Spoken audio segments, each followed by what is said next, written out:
are live. Hello, everyone, and good evening or afternoon, wherever you are in the world, and welcome to episode 4 for season 3 of the Hsiptrians Lounge. I'm your host, Gabriel Garcia. Many of you know me as the Wandering Scribe and the Wandering Quill, and joining us all the way from Australia is a fellow guest and historian making her return to the show and her official debut to the Hsiptrians Lounge series. Now, as a reminder for all of my viewers, this talented individual is a young historian and writer passionate about exploring the intersections of language, culture, and history. Having graduated from the University of Nottingham with a degree in Russian language and history, she has developed a deep understanding of the Rus, the early Christian church, the Orthodox Church, Nordic, Slavic, and Greek Paganism, alongside delving into the caveats of Hagiographical texts. And currently, she is engaged with Saint Olga of Kyiv, the first Regent Queen of the Rus, writing a book that aims to shed new light on her life and legacy, offering a re-examination of Olga that aims to recenter her in the history of the Rus and draw attention to the Rus as part of the medieval history more generally. And, of course, many of you know her for working with a fellow guest on the show, Jackson Van Uden, from the time at the Chalk History Festival back in the UK. And I cannot believe I have her back on the show, viewers and listeners. I am so excited that she is back here to tell us all about what she's been up to, but more importantly, her research into Saint Olga of Kyiv. So without further ado, let's give a huge round of applause to returning guests, fellow historian, writer, and a very good friend of mine, Abigail Williams. Abigail, welcome back to the show. Hi, Gabriel. Thank you so much for having me. I'm so excited to be back, and I just can't wait to actually discuss Olga with you, because I feel like we've had conversations about her, but never like the center of a discussion like this. So I'm excited. Absolutely, Abigail, absolutely. So before we dive into Olga and the research you've gathered thus far, would you like to share with our viewers and listeners what have you been up to since the last time you were on the show?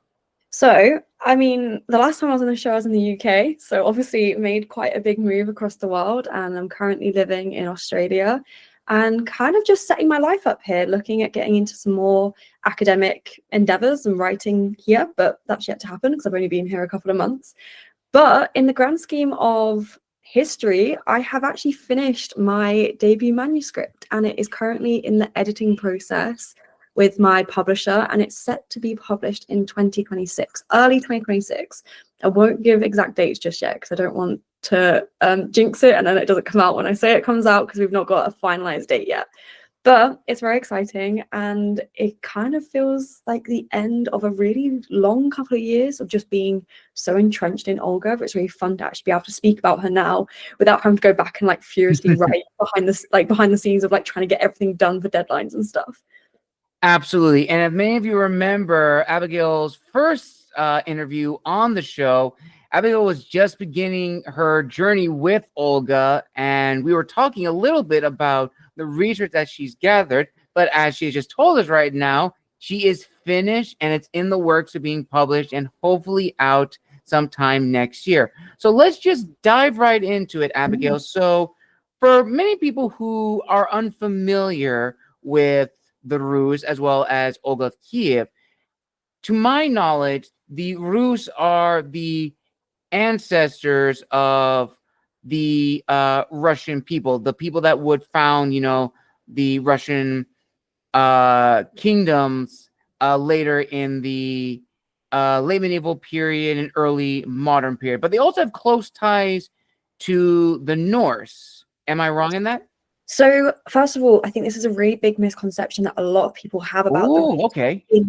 In being that they are only the ancestors of the Russian kingdom and nation that it would become today. So when the Rus started, it actually was geographically located in a more vertical creation than at the moment. When you think of Russia, you think of it as being very horizontal, like spanning across the world rather than down. But the Rus actually formed around Kiev in Ukraine, being its capital and its center. By we call them in kind of like Western society like Vikings, but in the East they're referred to as Scandinavian Varangians. Yes. So Nordic peoples, settlers, warriors, travelers who kind of came down towards the Abbasid Caliphate and the Byzantine markets to trade for gold rather than work their way through and like pillaging and vandalizing and conquering places. So the Rus is the common ancestry of current day Ukraine, Belarus, and Russia. But I think because Rus is so tied to Russia in the way that we speak about Russia into modern and contemporary politics, especially with a Russian narrative, we kind of forget that Ukraine was the center of the Rus until the late medieval Mongol period when it moved up to Moscow. Fascinating. Yeah, because that is really interesting. And I actually glad you provided that distinction because I know very little about the Rus and their history, as well as, how when we think of, the Vikings, raiders from the north, we think of like, the frozen north from Scandinavia, and then break it down to Norway, Finland, Sweden, Denmark. But when you go even further east, you realize, no, there were kind of other people who were very similar to the Viking in terms of like language, culture, heritage. You had the Baltic Vikings, even though they were probably called something else. And you also, as you mentioned, Abigail, the Rus, and then a term which I don't think gets a lot of recognition, which are the Varangians, which refers to the Northerners, which includes Rus and Vikings, or Vikings from the north, who fought as bodyguards for the Byzantines, which that is fascinating in of itself, but also equally fascinating are the women in these cultures, and one in particular, Saint Olga of Kyiv. So as a little overview into who Saint Olga is, what have you sort of learned, or rather, what is sort of like I don't want to say misconceptions, but what is sort of like the general story most people who have heard about her know of her? So I think she's most often remembered in connection with her saintly title, Saint Olga of Kyiv. It's in how we call her in everyday language. So she's most often remembered by Orthodox Christians, often in Ukraine, often in Russia. She's becoming more recognized in Belarus, but with the kind of national nationhood of Belarus kind of being suppressed by Russia currently, she is often remembered, but not as a national icon, whereas she is in Ukraine. But she tends to be remembered for her Christian endeavors. She Christianized the Rus. She brought Orthodox religion from the Byzantine Empire to the Rus, which basically allowed it to not only defend itself from invaders, which could have been other Christians, but it also allowed them to centralize, which was something that was really important because they were Varangian Viking settlers. The Rus kind of existed within a clan type system where they constantly had trouble between tribes and clans, and Olga ruled as regent for her son as like the leader of the most prominent clan. But when she brought Christianity to the Rus, it basically cemented her position as a foreign leader, not just within the Rus, but to all outside nations as well. Title of Grand Princess, which then carried on throughout the rest of like her familial line as being like referred to as a royal title in her own right, rather than just like the leader of this clan. Fascinating. And that's actually something I did want to ask you, Abigail, to see if there's any truth to this. But when people think of, or at least what I have seen in media and books, is that there was a warrior king of the Rus, or of the Varangian settlers and raiders in Eastern Europe, who was seen as the forefront to bringing Christianity to the Varangian settlers and establishing the Rus as, a Christian group. I don't remember the exact king's name, but from what I've read, he is seen as sort of like the figure who is like the bringer of Christianity. In your research, when researching Olga, did that ever come up, this narrative between like who actually Christianized the Rus people? Absolutely. So that's her grandson Vladimir. Okay. So when Olga took over as regent for her son Sviatoslav, and she ruled until he gained majority. And towards the end of her rule as Regent Queen, she took a trip to the Byzantine Empire, where she became very good friends, as our primary sources like to say, with the emperor there. And it is thought that the emperor tried to convince her to marry him, which is a far-fetched story because he was already married to somebody else. Her name was Helen. But so, Helen, sorry. But so when Olga went to the Byzantine Empire, we believe it to be for like a trading understanding. Historians, they kind of see it either as she went for pure faith reasons or she went for strategic reasons. I believe that she went for strategic reasons, and Christianity was a secondary consequence of those strategic reasons for building alliance between the two nations. She then brought Christianity back to the Rus, but her son did not take up the mantle of Christianity. He remained staunchly pagan. And it was grandson who had been raised by Olga pretty much because her sons and Vladimir's father Sviatoslav was constantly on raiding missions outside of the Rus, was kind of brought up in more of a Christian mindset than her son had been. So when he then took the throne, he in 988 petitioned all of the religions outside of the Rus, so Judaism, Islam, Orthodox Christianity, and Catholicism, and ultimately chose Orthodox Christianity to be the sole religion of the Rus. We believe that the reason he chose Orthodox Christianity was because of the legacy of his grandmother, but we also believe that that story is a show of his pragmatism, to show his logic, to show that he was choosing Orthodox Christianity above all else, to show that its true like position as like the one true religion on the world in the world. So in Christianity, I think most people are very aware of like the Virgin Mary and her son Jesus, and the connotations that has. For the first Christian emperor, Constantine the Great, who brought Christianity to the pagan Roman Empire and then starting officially the Byzantine Empire, his mother was called Helena, and she is believed to be like a reincarnation-esque figure of the Virgin Mary, bringing into like a person who would bring Christianity to the pagan area that he was in. So Constantine is likened to Jesus, his mother is likened to the Virgin Mary, and in the same way Olga is seen as, and her baptism name is Helena as well, so making a very strong link to Constantine the Great and his mother Helena. Olga is seen as the one to introduce Jesus to Christianity through her connection to God and the Virgin Mary and all this. And Vladimir is seen as the figure to bring Christianity to the region because of his, in this case, grandmother, but in the biblical connection, mother.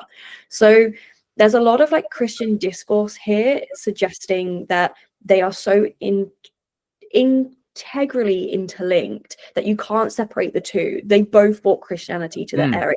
It would not have been possible for Vladimir to Christianize the Rus entirely without his grandmother, but she is the first spark of Christianity in the upper echelons of the Rus, echelons there.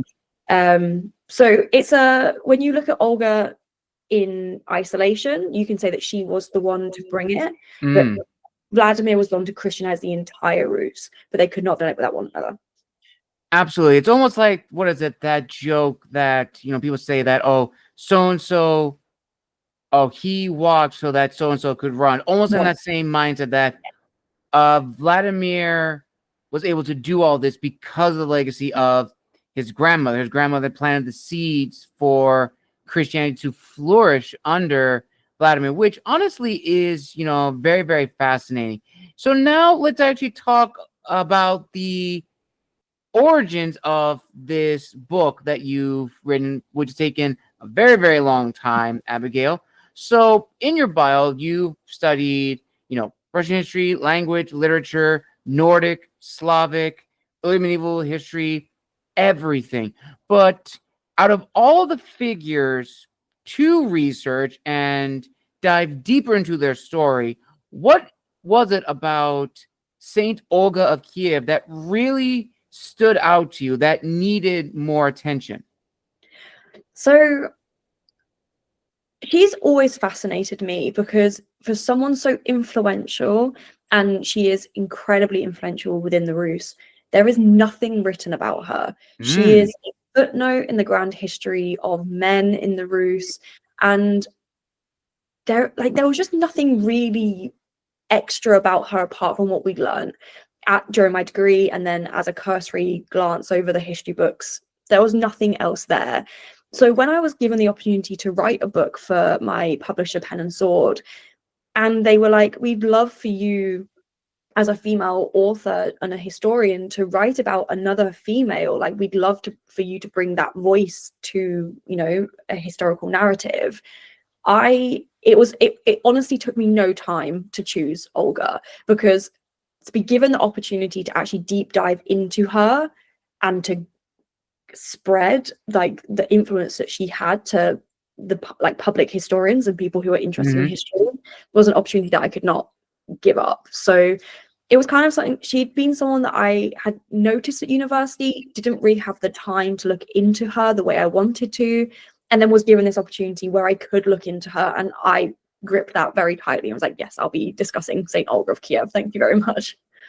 Awesome. And I remember from our previous interview, like you are very, very passionate, and you still are very passionate about St. Olga of Kyiv, because even to me, when you first told me about her, I knew nothing about her, nothing about the Rus either, which is a shame that for as powerful as a woman that she was during her time and the legacy she left behind, again, as you mentioned, there's like no mention of her beyond that, oh, she was the queen of the Rus.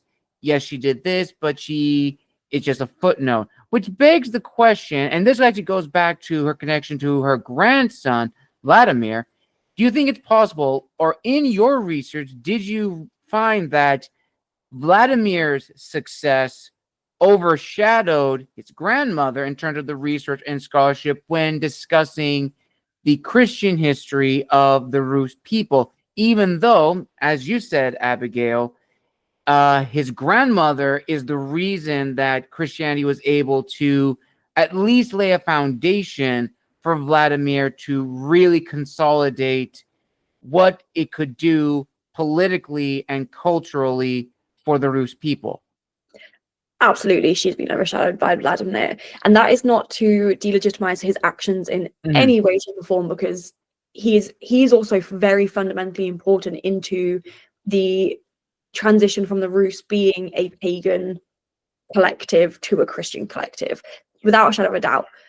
But what Olga did, she's been overshadowed, because essentially the way we have it what our only primary source in the English language that we have is something called the Tale of Bygone Years. And it is a Christian hagiographical text which was used for spiritual communication between like a priest or a churchly authoritative figure to the common people, or who were just learning about Christ and in church and things like that.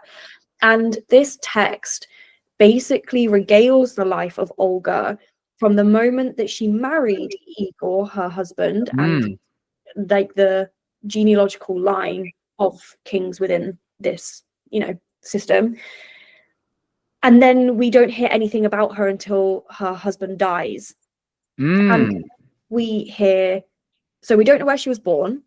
We don't know what family she was from. We don't know whether she was Scandinavian. We don't know whether she was Slavic. We don't know how old she was when she got married. We can make guesses and approximations, but we have no clue. So even in the way that the source has been written, whereas compared to Vladimir, her male grandson, there is no information about her. It's almost like we just need her. We need to write about her to fill a gap, to, you know, say this thing happened, but we don't need to write about her before that because she's not important for that, which poses problems because when historians look at Olga, they see her life as very legendary, as if she's a myth, as if her actions didn't actually take place, which has allowed people to kind of say, well, Vladimir did all of this, not Olga, and not what Olga did, because it cannot be verified as part of the historical narrative the same way that Vladimir can be like verified as part of the historical narrative.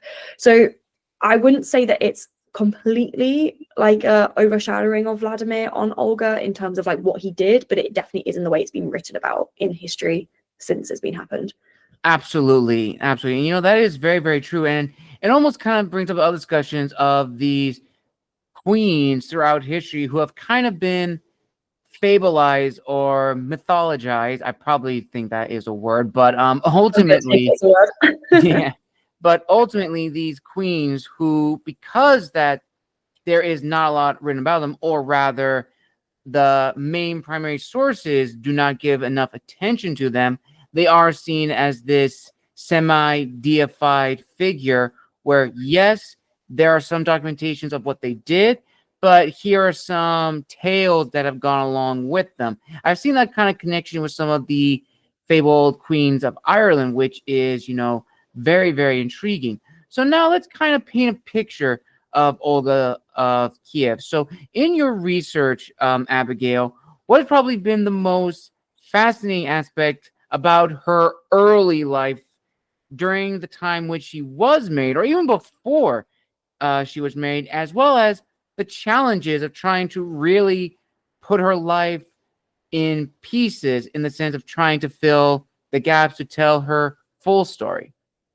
So, as I said, we don't know much about her early life. We know that she was married in 903 to Igor. We don't know how old she was at the time. We presume she must have been quite young because she had her child Sviatoslav in around 941 and her husband died in 945.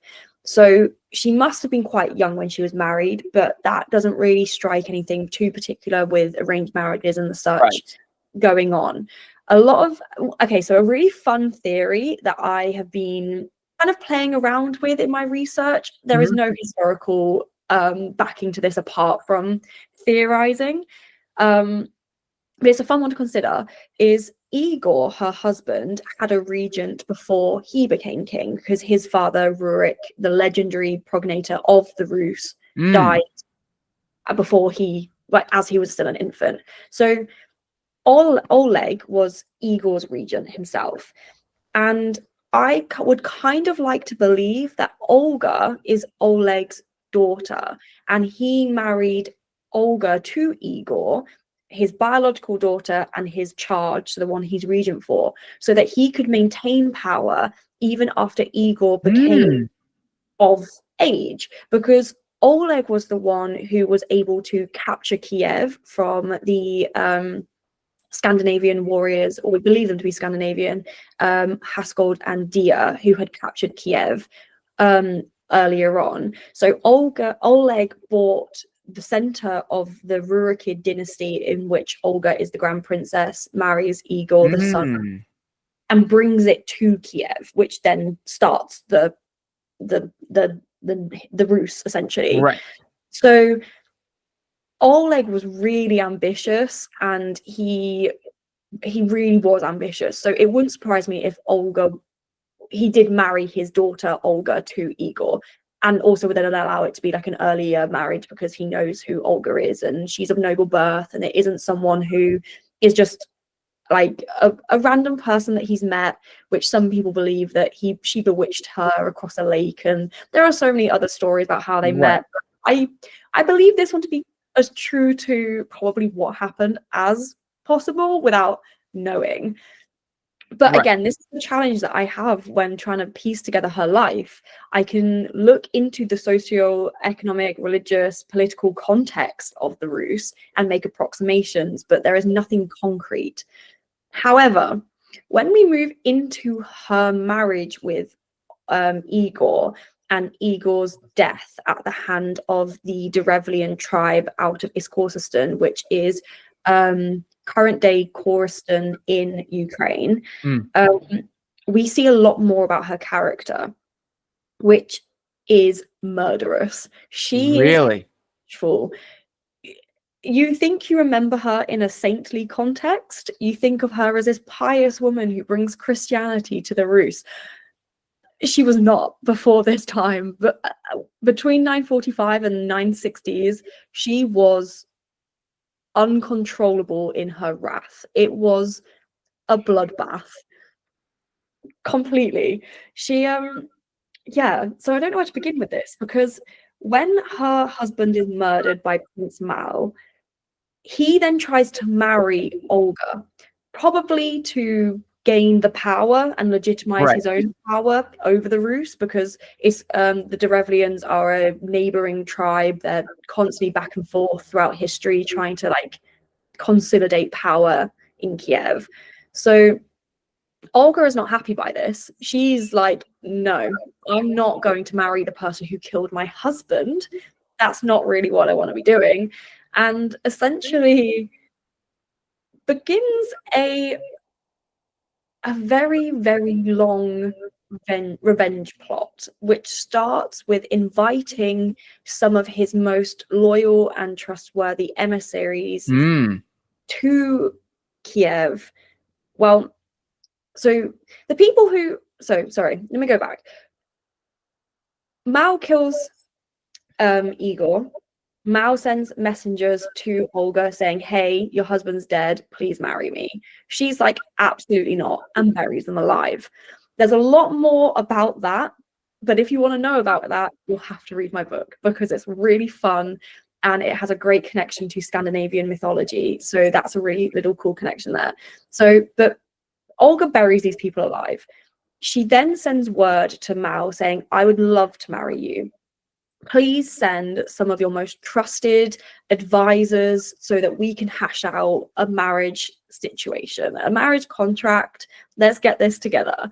So he sends his most loyal, most noble, most trustworthy people to Kiev, where Olga then burns them alive. Oh, shoot. She's like, haha, no. So then she sends another message to Prince Mal saying, hey, thank you for sending these people. We've come to an agreement. I will ride to Iskorsistan and you will show me where my husband is buried or is laid to rest. I will weep over his body. I will put that chapter to end. We will have a feast to mark the end of my husband's life. And then I'll be free to marry you. So she goes off to Iskorsistan. She weeps and grieves for her husband in the way that is very traditional for Scandinavian, but also Slavic women of the time. And then they have a feast where she massacres 5,000 Derevlians who have come out to celebrate their wedding nuptials. Okay, so she just went red wedding on all of them. Yes, she did. She went red wedding, but she ends up killing Mal in this skirmish. And the prince of the Derevlians is no longer. So the people of Iskorsistan, they flee back to the city where they're like, we'll be safe from Olga if we can get back, because the city of Iskorsistan is a fortress. It is impenetrable. Nothing is getting in and nothing is getting out. Truly, like, we're thinking like sieges of like great history is happening here. And for 100 days, Olga camps outside the city of Iskorsistan and basically forces these people to starve to death. And while she's got her army like surrounding Iskorsistan, she goes out through the rest of the Derevlian kingdom to say, hey, submit to me. Mao is no longer. I have killed him. You need to be paying me tribute. You need to be paying me taxes. This is the new normal. She comes back to Iskorsistan. They have not surrendered yet. They're still very much trying to wait it out. And she decides to give them mercy. She's like, we've been 100 days, you have nothing left to give me, the rest of Derevlia has come under my command, like, you're okay, but we can't let you get away with giving me nothing. So I will accept 2 pigeons or swallows or whatever type of birds you have as tribute to me. Every single household needs to provide me with a bird. Now, we've got to think about at this time, pigeons are like the life force of medieval communication. Yeah. They send messages. Their poop is feces. If we're starving, we're eating them for food, for meat. Like, they are such an integral part of life.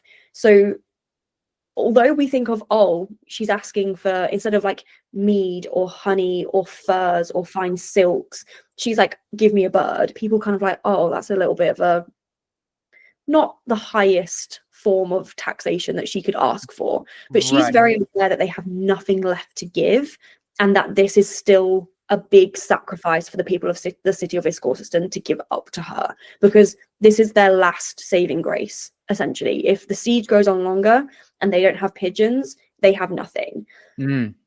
So they're like, okay, this is fair. We will give you our swallows and our pigeons and our doves. So they give them to her. And is anyone surprised when she doesn't give them mercy? And I kind of figured it was all a ploy to draw them out, to just massacre them. Yes, so instead of massacring them in the way that she has previously, quite violently with, you know, like armies, she wraps sulfur around the feet of the birds and sends them back to roost, because pigeons are great at finding their way home. That's what they're trained to do. They roost back into the dovecotes, under the eaves, into the straw, the hay, and the whole city of Iskorsten becomes alight. It is a simultaneous eruption of fire from pretty much all over the city as every single bird goes home to roost. That is, again, this is definitely a woman, from what you're telling me, Abigail, it doesn't sound like your average, I don't want to use this term, like run-of-the-mill, lower class farmer's daughter who's now in a position of power. This screams me almost like to your theory that you have sort of gathered from your research, that she is definitely someone's daughter of some political standing, some elite status, because no one can think of that, just on the fly. So, gosh, so she literally just solidified her position with violence. But this brings up the question, which I actually had with another guest last year, who also talked about warrior queens of Africa. And a topic that came up was violence and its connection to royal families, particularly when it talks about women in power, because there's always a discussion from primary sources of how women are depicted when it comes to situations like these, that they are ruthless, they are savage, they are brutal. But if you look at their male counterparts, they're kind of said in a more, I don't want to say positive light, but less scrutinized view, as opposed to women rulers. So from that point in your research, where do you sort of see like the transition of this queen who has solidified her position as I am a force to not be messed with, to down this road that she is known for her saintly virtues? So how does that come about? And ultimately, maybe to add some context, from this point onward, what is the world like to Olga once she solidifies her position? So I completely understand and get what you mean by men being viewed as like victors who are, enacting their revenge in a really positive light, compared to women in a very Christian patriarchal mindset of not being able to be warriors, which was completely not the case at the time. So when we think of like Scandinavian Vikings, to use like a more Western understanding of Vikings, the same is to be said of Varangians, but they are more influenced rather than like Celtic or Germanic religions of Right. Germany, England. They're being influenced by the Slavic deities and pantheon. And as though we don't know as much about the Slavic pantheon as we do the like the Celtic and the Germanic pantheons in England and Ireland and Germany at this point, we do know from a lot of primary sources from the Byzantine Empire themselves that women were fierce warriors in the Rus. We have plenty of examples of primary sources where kings are fighting against women on the field and wanting to like bed them because they are so enraptured by their ability to be these fierce women who are, you know, cutting people down just the same as their male counterparts. So it is completely not unheard of, and it wouldn't have been completely unexpected of Olga to take up this violent mantle, because she is being surrounded by a culture and a religious context of Valkyries, of shield maidens, of people who, even if they're myths to Olga at this time, is deeply ingrained in the way that she would have been brought up. So we do have this quite difference of discourse and like conversation about Olga when we think of her as a pagan queen and her as a Christian ruler. But I don't think that there is a black and white, she suddenly became murderous or she suddenly became very pious. The way that Olga is written about in the primary source, The Tale of Bygone Years, she's written about in this murderous context by Christian hagiographers and compilers. So I do believe that while some of what Olga did was exaggerated by Christians, I think that what it was written about for a purpose, and it was to show from a Christian context for a country that was recently Christianized, who had no role models in Christian saints from the area up until this point, that anyone can be forgiven by God.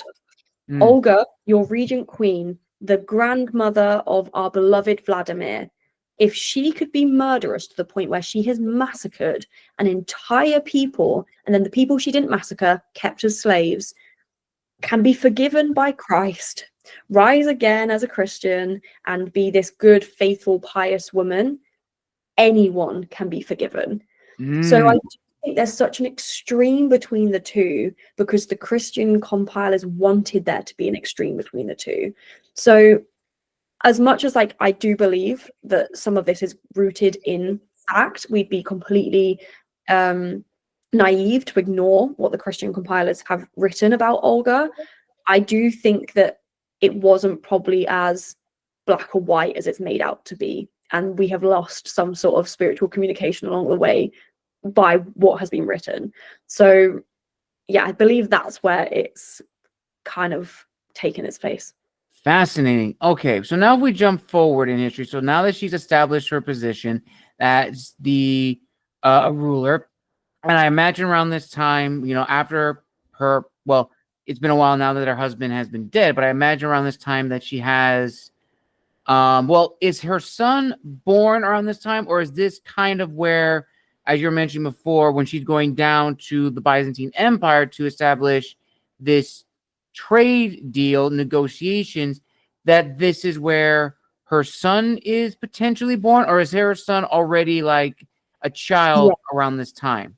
So Sviatoslav, her child, we believe was born in 941, and we believe that he was 3 or 4 years old when Olga was taking revenge for her husband's murder.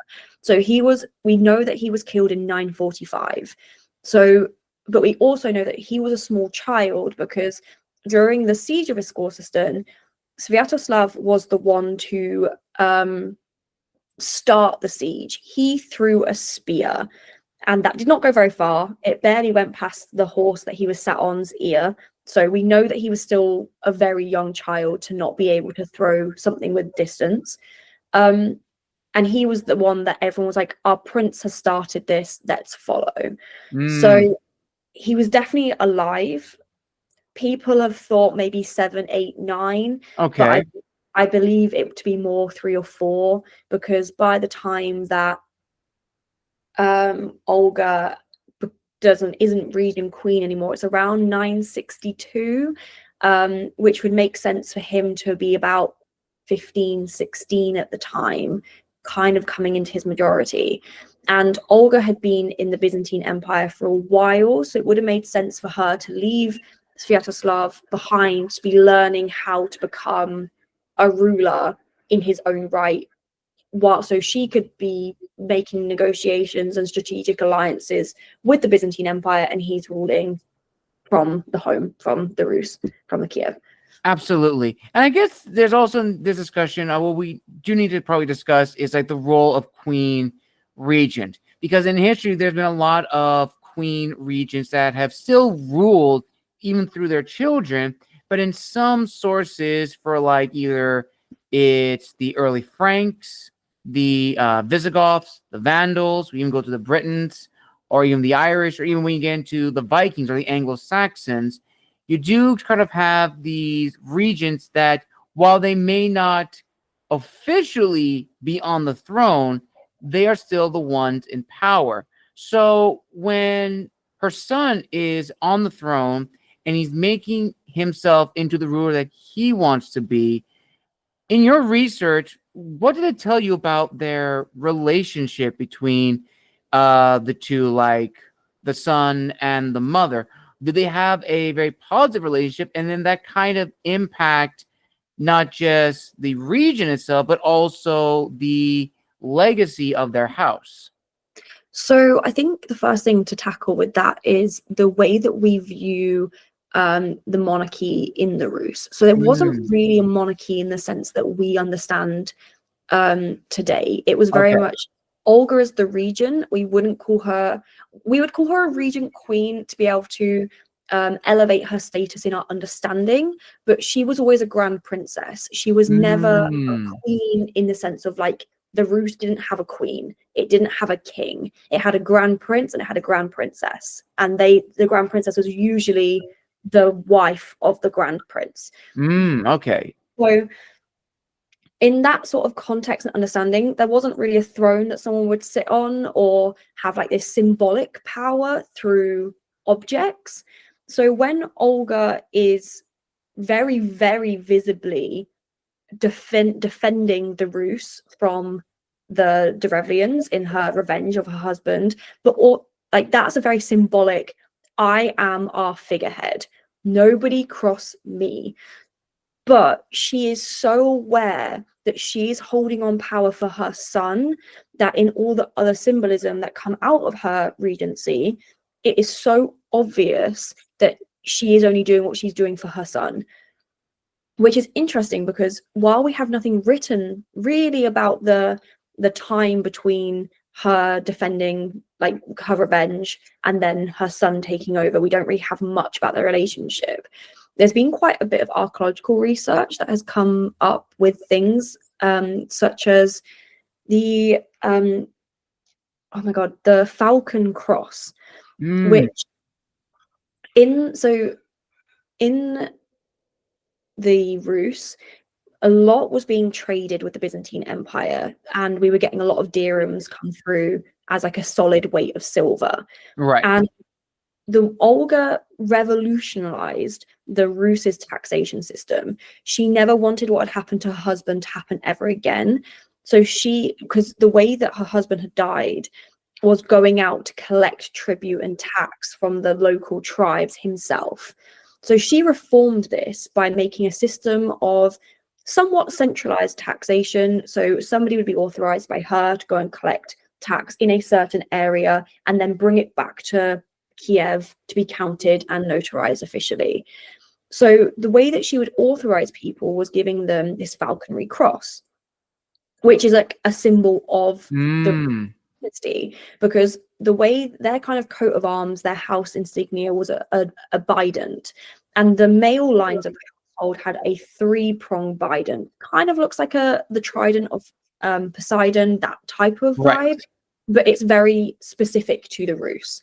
And as the female ruler within it, she had a two-pronged bident, and that has kind of become what we associate with her specifically.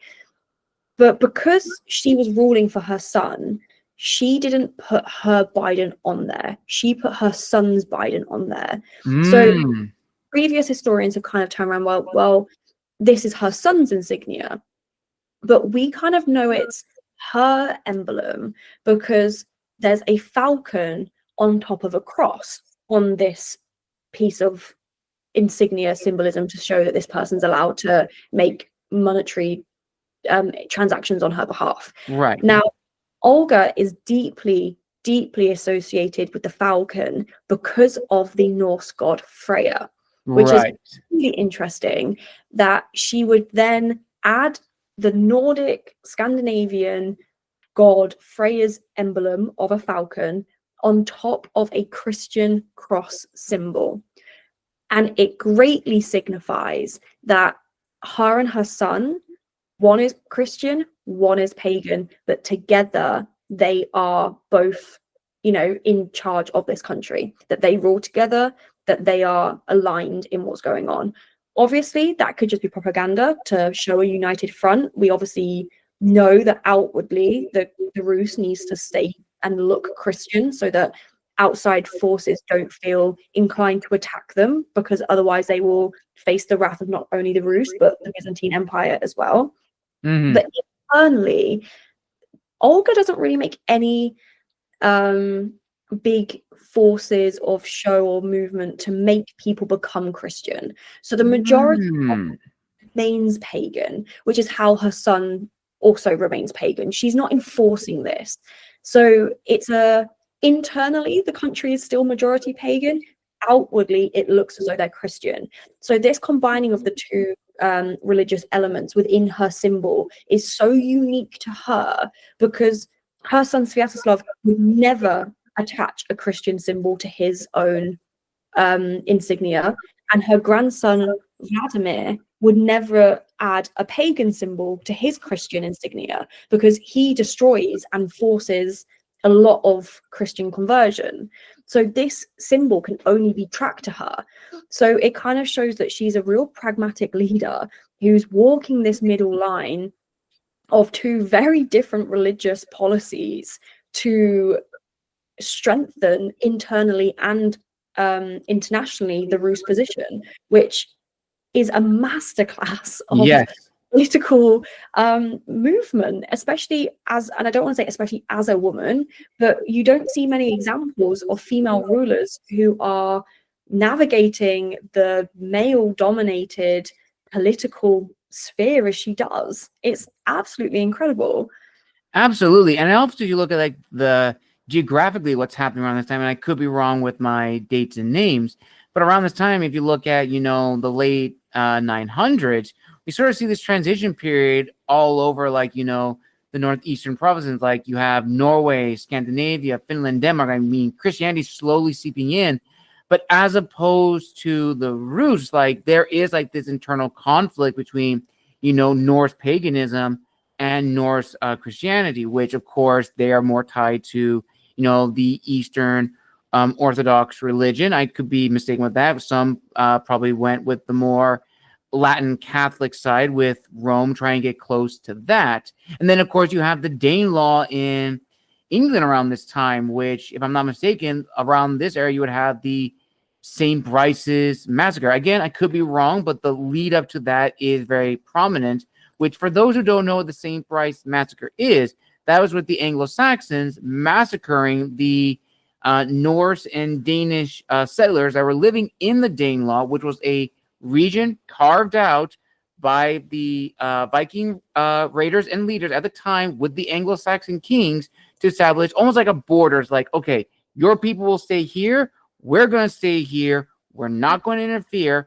But of course, the current king at the time said, nope, I want these people out, massacred them all. And that was, again, a rallying cry for the Danes to attack. But that is a discussion for another video. But ultimately, we do see this, as Abigail said, this transitional period where pagan religions and pagan ways of life are really kind of on the defensive. And you really don't see a lot of this pragmatic, tolerant rulers around this time, especially when it comes with Olga, as Abigail said, that outwardly, politically, they're Christian, but culturally, she knows there's no way we can convert, our people to Christianity all at once. If we tried, it would be a downfall. But again, as Abigail said, her grandson Vladimir really devotes himself to the Eastern Orthodox traditions to fully make the Rus Christian, which I actually do want to talk about that a little bit, the connection between the Greek Orthodox and the Rus. Because I definitely feel when historically talking about Greek Orthodox, of course it is different from the Catholic Church, but not a lot of people realize that it had a lot more, I don't want to say it was tantalizing, but it seemed more appealing to convert to the Eastern Orthodox faith as opposed to the Latin Church from Rome, which again was like the dominant one in Western Europe.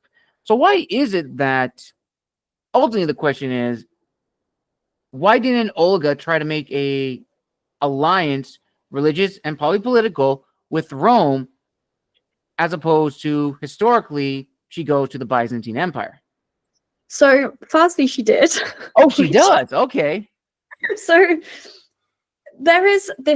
we do have some evidence that Olga does go to the Western Catholic Church after she's been to the Byzantine Church. So she's been Christianized in the Byzantine, she's been baptized in the Orthodox Church, does not get the Christianizing mission from the Byzantine Church into the Rus that I think she wanted, to specifically say, we are Christian, we need people to come in and set up churches to educate the masses. That didn't happen. And I think she wanted that specifically to be able to solidly say to the Byzantine Empire, if we're attacked, you need to help us because we are a Christian nation. Because that didn't happen, we do have some, the validity of it is a little bit shaky, but we do have some evidence to say that she went to the Western Church and said, can you send a mission in? The person, I forget his name, we'll find it for you and maybe you can put it in over the screen or something like that. The person that was sent by the Pope or the authority emperor at that time, the person he sent came back and was like, never again. Do not want to be in this place. It's full of heathens. They're barbaric as hell. They completely do not want to be Christianized. Olga is just sending us on a wild goose chase. She does not want to be Christianized. So there is that dichotomy of like, did she just want to be Christian for faith reasons, as many people in the Orthodox Church like to say, or did she do it for strategic purposes? That's why I believe it was strategic. But the reason why more people were converting to the Orthodox Christianity rather than the Western Christianity lies in Christian understanding and Christian dogma. So at the time, as I said previously, Constantine the Great in 333 converted the empire to Christianity. And at the time, the Roman Empire is seen as the Western and the Eastern. So we've got the Roman Empire in the West and the Byzantine Empire with its base in Constantinople in the East. We tend to get a fracture between them later on, but at this time they're very much a cohesive empire, just with different rulers in different places because of how vast the empire was. But the reason why the reason why it is said that Constantine converts and moves the capital from Rome to Constantinople in 333 is because Rome fell to heathens. It was overrun by pagans, barbarians, all sorts of people who were not Christians. And that was God punishing Rome, like Sodom and Gomorrah, where he completely annihilates this city at the hands of heathens to say you've not been good enough, you are not pious enough, you are not virtuous enough, you do not get to say that you are God's capital, essentially. And that's going to upset a lot of Catholics. But then, because Constantine moved it to Constantinople, they were seen as the second Rome, this new God's chosen place. God has chosen Constantine to rule. It's the Christian hub. So at this time, when people are looking to convert, if we're looking at true faith, it would be blasphemous to convert to Roman Catholicism, because Roman Catholicism has been seen by God and judged by God to be deeply flawed, because it was not pious enough to be overrun by heathens. Heathen being the word to describe anyone who is not Christian. That could be Judaism, that could be Hinduism, that could be Buddhism. It does not need to be paganism or any other sort of religion. So when we have the Orthodox Church kind of flourishing at this time, it's because of this spiritual belief that God has ordained the Orthodox Church. And then when it fell to the Ottomans, this is where it gets a little bit like funky, where Olga is seen as like the bringer of Christianity to the region, the spark to light it. Is when Orthodox Christianity falls in Constantinople, Moscow is seen as the third Rome, the last place where Christianity has not been corrupted and God has allowed them to flourish, which feeds into Russian nationalist propaganda so heavily, especially in Russia's current aims to, I don't want to say reclaim Ukraine because that's their mission, but to bring Ukraine back under Russian control. So it's really interesting following that through, but seeing why more people were wanting to join Orthodox Christianity at this time. Absolutely. And, that touches on something that, this legitimacy of, as a little tangent, but it is important, like who is like the successor to the faith. And Abigail brings up a really good point, viewers and listeners, that when the Western Roman Empire collapsed politically and structurally, the Eastern Roman Empire, because it was called still the Eastern Roman Empire, they were still seen as Romans, the true successor of the Romans. The only reason we now refer to it as the Byzantine Empire and not the Eastern Roman Empire is because when Charlemagne took command, when he and his Franks took command of France, parts of Germany, and all of Italy, how do we, and I'm saying we as Charlemagne, how do we sort of take away the political center, or not political, the religious center from the capital of Constantinople back to us? Well, we say we will be the Holy Roman Empire. And we all know the story that Charlemagne is coronated on Christmas Day by the Pope, thus solidifying that the Franks are the true successors of Rome and the true protectorates of the Catholic faith. Hence why they refer to the Eastern Empire and history thereafter as the Byzantines. And again, just as Abigail mentioned before, when the Europe is seen as the last bastion of the Greek Orthodox Church.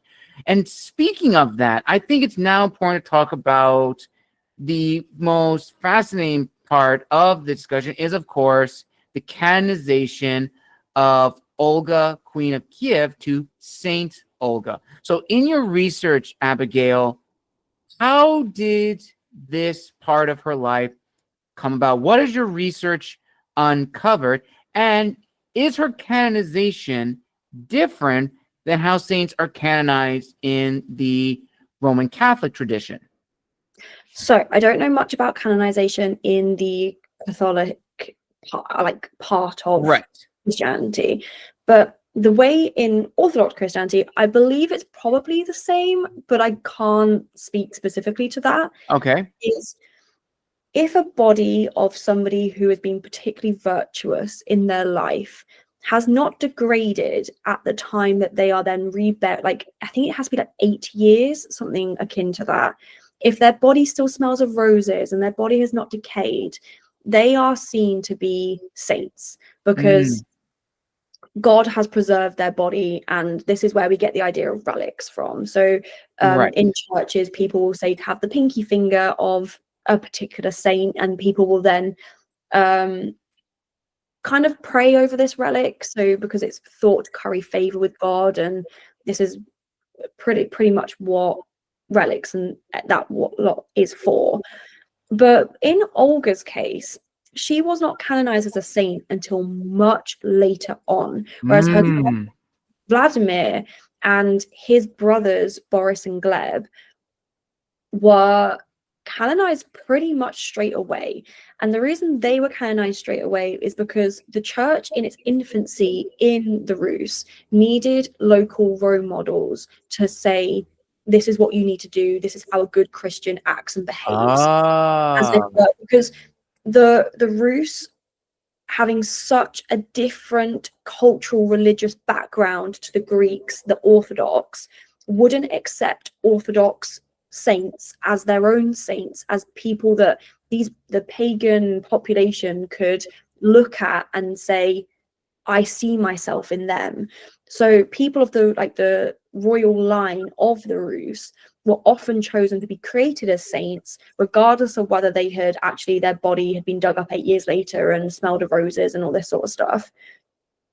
It was as a way to like help educate people in churchly matters. It was a spiritual communication and so forth. Olga was canonized in much the same way as Boris and Gleb and Vladimir, as like a teaching moment to solidify an understanding within its populace, but only after the Mongol invasion, as a way for Moscow. Oh, that is a far way. Long time that's a later. difference.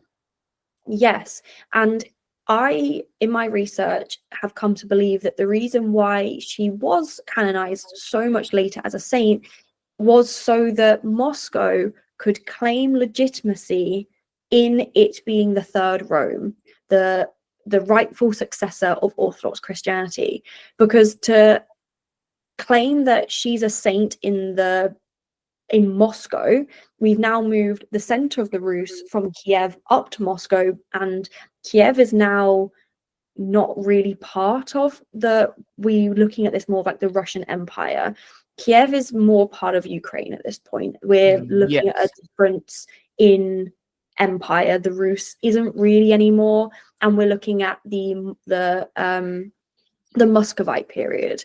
And so in the Muscovite period, Olga is canonized, and I do believe it is a way for then the Russian Empire to claim a part of the history of the Christianity coming to their to the Rus, because they no longer have a geographical tie to Kiev, to Olga, because the empire is separated. Rus is no longer what the Rus was. The Muscovite Empire doesn't really have control over Kiev anymore. Fascinating. That is just, so interesting.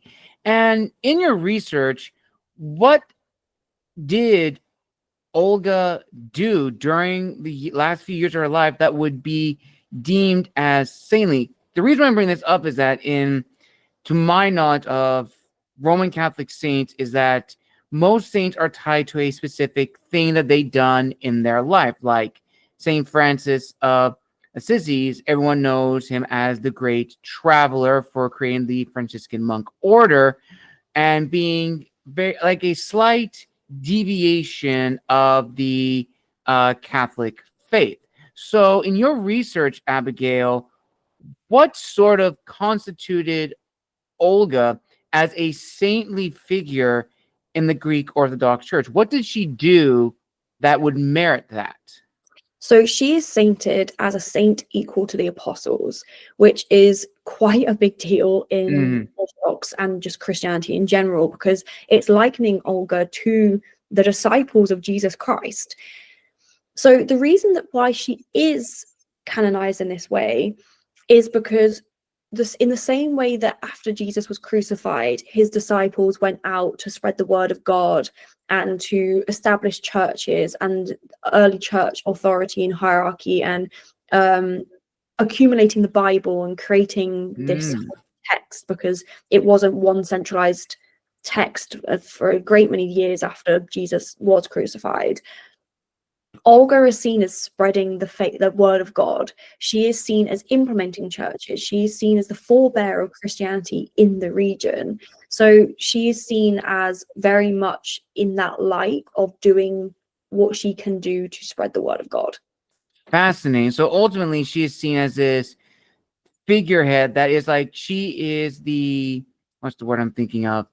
She is the forerunner, the, use a word like prophet loosely, of bringing, the Greek Orthodox faith, Greek Orthodox Church to Eastern Europe as this figure, as you said, like bringing Christianity to Eastern Europe, to Kyiv, to the Rus, and establishing that. That is just incredible, really, really incredible. And ultimately, it writes Olga as this pragmatic individual that realized where she was in geographically, like, what are my options, trying to establish a dynasty, not just for herself, but also for her son and his son and their line to continue. And it's really sad that she doesn't get this recognition, even though there's a lot of incredible stories about her. So ultimately, Abigail, the last few questions before we get near the end. Ultimately, after you finish compiling your research and organizing it into this narrative to try to give Olga back her agency, why do you think, as an historian and author, that it's taken a long time for Olga's story to really come to life and give her the credit that she has been long denied?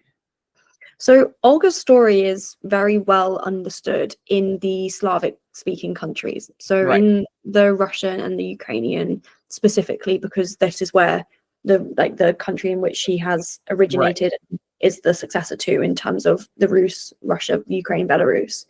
But in the Western understanding of her, because you got to think, Central Europe is Ukraine. Eastern Europe is Europe goes to the Ural Mountains in Russia, geographically speaking. Right. So why doesn't Olga get more recognition in Western European understanding?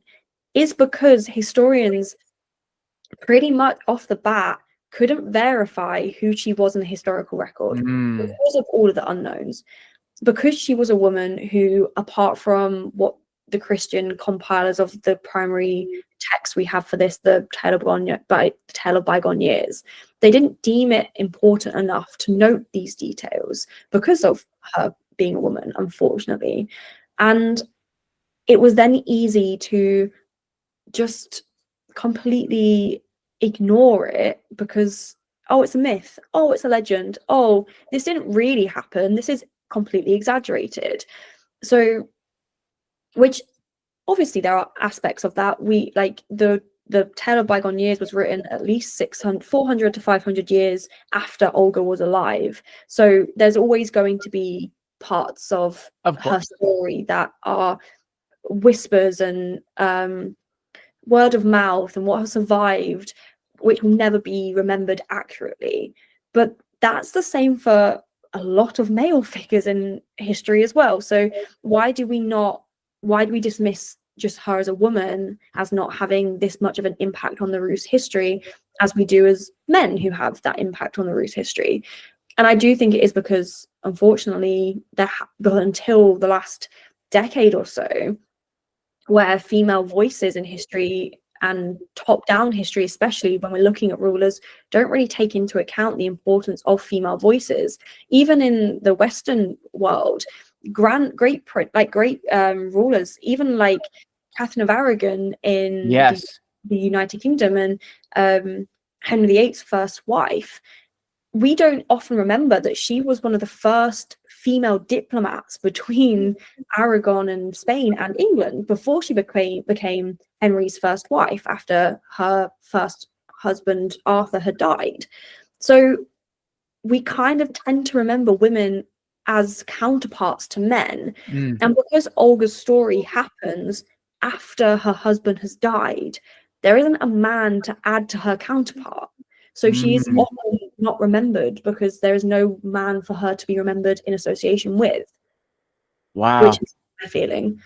That's actually a really, really powerful statement, Abigail. And, you're absolutely right that, it is a crime that, many other women, just like Olga, who are also rulers, do not get the recognition that they deserve outside of their region. Because as you said, that Olga is well known in, the Slavic speaking countries and nations, but outside of those examples in Western European history, and if you were to compile a list of like the famous queens of Europe, I do not think or do not believe that anyone is going to mention her. Or if she is mentioned, she would, as you mentioned earlier, be as a footnote to another character, in this case, her grandson, Vladimir, who is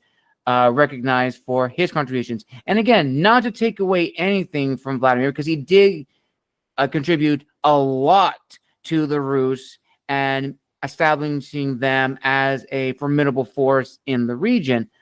But that groundwork was laid out by his grandmother, who worked very hard to make sure that it didn't end with her.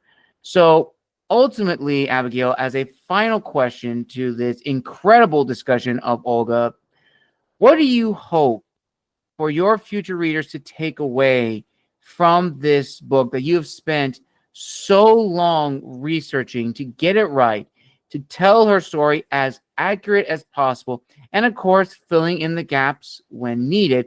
What do you want your readers to take away from this book when it comes out? I think, first of all, that history is only ever written by the people who are already in power. And wait, I'm so sorry. Can we redo that? I started it wrong. You're good. So ultimately, Abigail, when your book does come out next year, with all the research that you have compiled, telling Olga's story from beginning to end, filling in the gaps as best as you could, to give her agency in the sense of letting her story known to audiences outside of the nations that already know of her. What do you want your readers to take away from the research that you put into this incredible book? That Olga isn't just a footnote in the grand history of men. Ultimately, there is so much more to her that has been lost to time, but hopefully what I have been able to piece together and, as you said, fill in the gaps in as much of detail and historically accurate way as I can, is that women will always be remembered. Just because they've not been documented in the same way that men have been documented, we can find them in the source material. We take out their history and we can extrapolate that to find beautiful stories that aren't just women sitting in fancy castles and doing embroidery, nor are they just women who are reduced to scandal and gossip in ways that men believe scandal and gossip to be, or typically have seen scandal and gossip to be, disadvantage. That's the way that women were able to contribute to a political world that was so male dominated. And actually seeing Olga's story come to life has really helped me reshape my understanding of the Rus and the power dynamics regarding gender and female agency. And I hope that it does the same for everyone else as well. Awesome. And with that, viewers and listeners, we conclude episode 4, season 3 of the Hsiptrians Lounge, as well as the final episode for the month of April. I want to give a thank you to my friend Abigail for coming back on the show, for telling us all about her research and her upcoming book with Pen and Sword. Now, Abigail, again, thank you so much for coming on the show. It's always a pleasure having you on.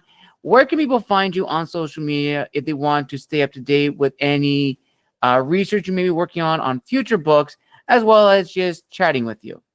So my history account is Abigail R History, I believe. Let me just double check, because yeah, my historical history account is Abigail Rebecca History _ on Instagram. That is the only social media that I have for my history account. I will be getting myself on Goodreads and the like closer to my book being published, but I'd love for people to reach out, say hi. I'd love to have conversations with people in inboxes about Olga or any other things that they have.